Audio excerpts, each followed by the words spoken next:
This channel does not promote any violent, harmful, or illegal activities. All content provided by this channel is meant for an educational purpose. নদিয়ার তেহট্টের নিশ্চিন্তপুরে তৃতীয় শ্রেণীর ছাত্র স্বর্ণাভ বিশ্বাসের দেহ বাড়ির পাশের ডোবা থেকে উদ্ধার ঘিরে উত্তেজনা ছড়ালো। পরিবারের অভিযোগ, শিশুটিকে পাচারের উদ্দেশ্যে অপহরণ করা হয়েছিল। এদিন সকালে দেহ উদ্ধার হতেই ক্ষোভে ফেটে পড়ে স্থানীয়রা। অভিযুক্তের বাড়িতে আগুন লাগিয়ে দেওয়া হয় এবং সন্দেহভাজন দুজনকে গণপিটুনি দেওয়া হলে হাসপাতালে নিয়ে গিয়ে মৃত ঘোষণা করা হয়। পরিস্থিতি নিয়ন্ত্রণে আনতে দমকল ও বিশাল পুলিশ বাহিনী মোতায়েন করা হয়েছে। সীমান্তবর্তী এলাকায় শিশু পাচারের সম্ভাবনা নিয়েও প্রশ্ন উঠছে। ঘটনার তদন্তে নেমেছে কৃষ্ণনগর জেলা পুলিশ।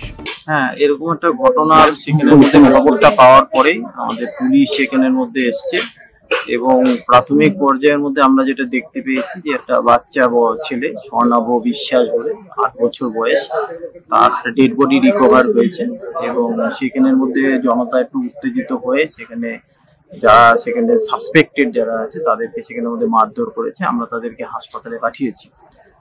আর এখানের মধ্যে একটা সেখানে গতকাল থেকেই সেখানে এই ছেলেটা স্বর্ণাভ বিশ্বাস যে আছে সে মিসিং ছিল এবং পুলিশের তরফ থেকেও আমরা এবং লোকাল যারা গ্রামবাসী আছে তারা প্রত্যেকে সেখানের মধ্যে খোঁজাখুঁজি করার পরেও গতকাল পাওয়া যায়নি। আজকে সকালই তার বডিটা রিকভার